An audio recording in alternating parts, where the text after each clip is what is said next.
आज हम लोग करने वाले हैं क्लास 9 हिंदी क्षितिज पार्ट 1। आज हम लोग करने वाले हैं ग्रामश्री कविता का प्रश्न और अभ्यास। क्वेश्चन नंबर 1, कवि ने गांव को हरता जनमन क्यों कहा है? इसका आंसर है गांव की हंसमुख हरियाली, ठंडी भींगी रातें, सुनहली फसलें, शांत वातावरण और नीला आकाश मिलकर ऐसी शोभा बनाते हैं कि वह जनमन को हर लेती है। जनमन मतलब लोगों के मन को हर लेती है। क्वेश्चन नंबर 2, कविता में किस मौसम के सौंदर्य का वर्णन है? आंसर है कविता में शिशिर ऋतु के मौसम के सौंदर्य का वर्णन है। इसी मौसम में ढाक और पीपल के पत्ते गिरते हैं, आम के वृक्षों में मंजरियां फूटती है, चारों ओर फल फूल खिलते हैं, तितलियां मंडराती हैं, आलू गोभी पालक धनिया आदि की फसलें भी खूब लहलहाती हैं। क्वेश्चन नंबर 3, गांव को मरकत डिब्बे सा खुला क्यों कहा गया है? इसका आंसर है खेतों में मखमली हरियाली छाई हुई है, रंग बिरंगे फूल फल और फसलें हैं, कहीं फूलों पर रंगीन तितलियां मंडरा रही हैं, कहीं लहकती और महकती फसलें सुगंध बिखेर रही हैं, सारी धरती सजी धजी है। इस सज धज को दर्शाने के लिए ग्राम की तुलना मरकत के डिब्बे से की गई है। क्वेश्चन नंबर 4, अरहर और सनई के खेत कवि को कैसे दिखाई देते हैं? इसका आंसर है अरहर और सनई के सुनहरे खेतों को देखकर कवि को लगता है कि मानो वसुधा ने अपनी कमर पे सुनहरे रंग की घुंघरुओं वाली करधनी धारण कर रखी हो। कहने का तात्पर्य है कि सनई पर सुनहरे रंग की बजती हुई फलियां उगाई है। क्वेश्चन नंबर 5, भाव स्पष्ट कीजिए। क, बालू के सांपों से अंकित गंगा की सतरंगी रेती। तो इसका आंसर है गंगा तट की रेत बल खाते सांप की तरह तरह लहरदार है और वह मानो सांपों के चलने के निशान बने हुए हैं। गंगा की रेत विविध रंगों से सुशोभित है। ख, हंसमुख हरियाली हिम आतप सुख से अलसाए से सोए। इसका आंसर है हरियाली सूर्य की धूप के कारण हंसती हुई प्रतीत हो रही है।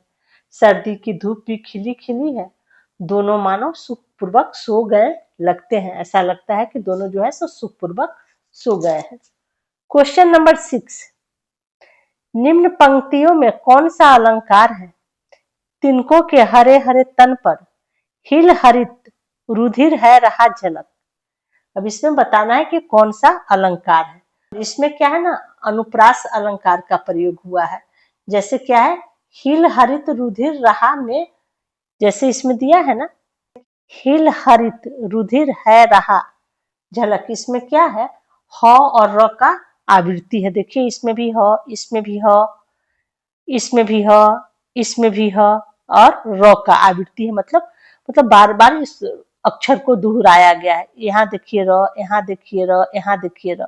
तो कहने का क्या मतलब, इसमें अनुप्रास अलंकार है। इसमें ह और र की आवृत्ति है, मतलब बार बार वो अक्षर आ रहे हैं। फिर क्या कहा जा रहा है, पुनरुक्ति प्रकाश हरे हरे, मतलब हरे हरे जो है ना, 2 बार हरे हरे का प्रयोग किया गया है। ये पुनरुक्ति है, समझ गए? तो इसमें 2 बार हरे हरे का प्रयोग किया गया है।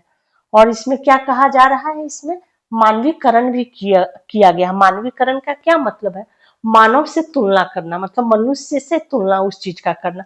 तो किस चीज का मानव से तुलना किया गया है, वो देखिए, तिनकों का तन, इसमें मानवीकरण किया गया है ना, मतलब तिनकों का तन का मतलब रुधिर दिखाया गया, उसे मानव की तरफ प्रस्तुत किया गया है। कैसे, जैसे देखिए क्या इसमें लिखा जा रहा है, हरे हरे तिनके जो है धूप में ऐसे तरंगित हो रहे हैं, मतलब इस तरह से झलक रहे हैं मानो उनके हरे हरे अंगों से हरा हरा खून झलक रहा हो।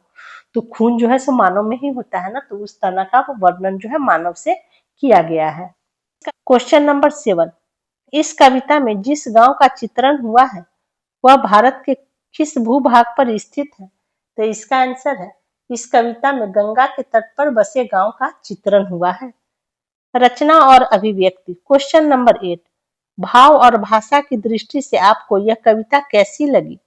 उसका वर्णन अपने शब्दों में कीजिए। तो इसका आंसर है ग्रामश्री सुमित्रानंदन पंत की प्रसिद्ध कविता। यह कविता भाव तथा भाषा दोनों दृष्टियों से अत्यंत सहज तथा सुंदर है। अब भाव में कैसी लगी तो उसका ध्यान से सुनिए।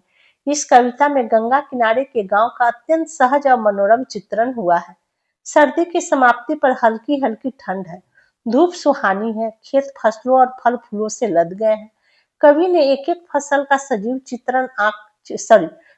चित्र आंखों के सामने लाके रख दिया। मतलब इस तरह से वर्णन किया है जैसे लगता है जैसे आंख के सामने ही वो चीज दिखाई दे रहा है।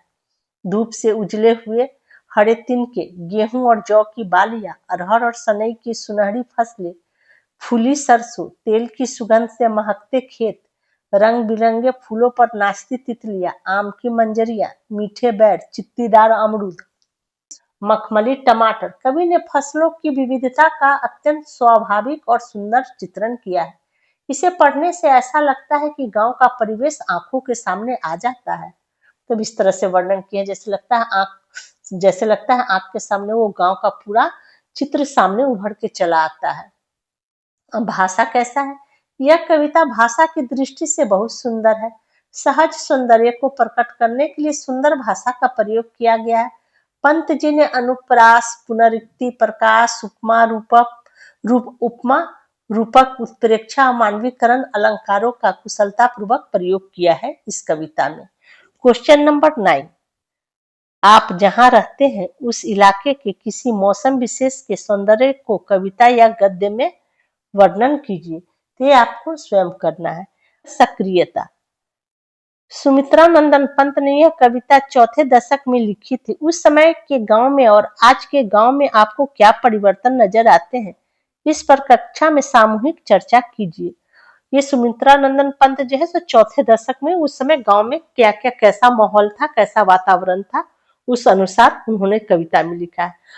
अगर आज के समय में आप गांव गए होंगे या गांव में आपका घर होगा तो गांव आप जाते होइएगा तो कविता पढ़ने से आपको तो पिछले समय का पता चल गया कि गांव का वातावरण कैसा था। अगर अभी के समय में आप गांव जाते हैं तो आपको देखने में लगता होगा ना उस कविता में और अभी के समय में जो गांव का आप देख रहे हैं तो क्या क्या फर्क है दोनों में। जैसे पहले के समय में क्या होगा, उस समय बिजली की व्यवस्था उतना गांव में नहीं था, तो अब के समय में क्या होगा कि गांव में बिजली का व्यवस्था होगा। पहले के समय में लोग का मिट्टी का घर हुआ करता था, तो अब के समय में क्या होगा, ईंट और पक्के के घर हुआ करते हैं। पहले के समय में गांव के लोग कम पढ़े लिखे रहते थे, अब के समय में गांव के भी लोग पढ़ने लगे हैं, बाहर जाने लगे हैं, तो ये सब फर्क आपको दिखाई देगा। तो ये सब आपको स्वयं करना है। अपने अध्यापक के साथ गांव की यात्रा करें और जिन फसलों और पेड़ पौधों का चित्रण प्रस्तुत कविता में हुआ है उनके बारे में जानकारी प्राप्त करें। और क्या कहा जा रहा है, आप अपने अध्यापक के साथ गांव जाएं और जो जो इस कविता में जैसे है ना, सनई का है, अरहर का है, गोभी है, धनिया है, आम है, बेर है, उस सबको देखिए और उनके बारे में जानकारी प्राप्त कीजिए। मतलब वो फल किस प्रकार के फल हैं, खट्टे हैं, मीठे हैं, कौन वो फल है या सब्जी है, रसीला है, किस तरह से उसकी खेती की जाती है, ये सब आपको अध्यापक के साथ गांव जाएंगे और फसलों के बारे में पता करेंगे और उसे जानकारी उससे हासिल करेंगे। तो इस प्रकार इस कविता का प्रश्न अभ्यास यहीं पर समाप्त होता है। लेकिन ये शब्द संपदा है, इसे भी देख लेते हैं। सनई क्या है? एक पौधा जिसकी छाल के रेशे से रस्सी बनाई जाती है। किंकणी क्या है? करधनी। वृंत डंठल को बोलते हैं। मुकुलित अध खिला हुआ, पूरा खिला हुआ ना। आंवली छोटा आंवला को बोलते हैं। सरपत घास पात तिनके को बोलते हैं। सुरखाप चक्रवाक पक्षी का नाम है सुरखाप। हिम आतप सर्दी की धूप को बोलते हैं। मरकट पन्ना नामक रत्न को बोलते हैं। हरना आकर्षित करना। और थोड़ा कुछ महत्वपूर्ण प्रश्न है जो बार बार एग्जाम में पूछे जाते हैं, वो आपको स्वयं करना है। तो एक बार आप ध्यान से सुनिए। क्वेश्चन नंबर 1 क्या है?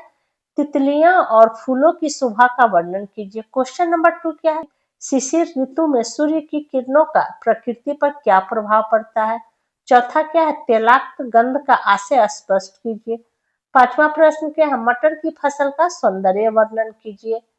और प्रश्न नंबर 6 क्या है? फैली खेतों में दूर तलक मखमल की कोमल हरियाली का आशय स्पष्ट कीजिए। तो ये आपको स्वयं करना है। इस प्रकार एक कविता का प्रश्न अभ्यास यहीं पर समाप्त होता है। और हैंड रिटन नोट्स का लिंक वीडियो के डिस्क्रिप्शन में डाल दिया गया है, पढ़ने के लिए आप उसका प्रयोग कर सकते हैं।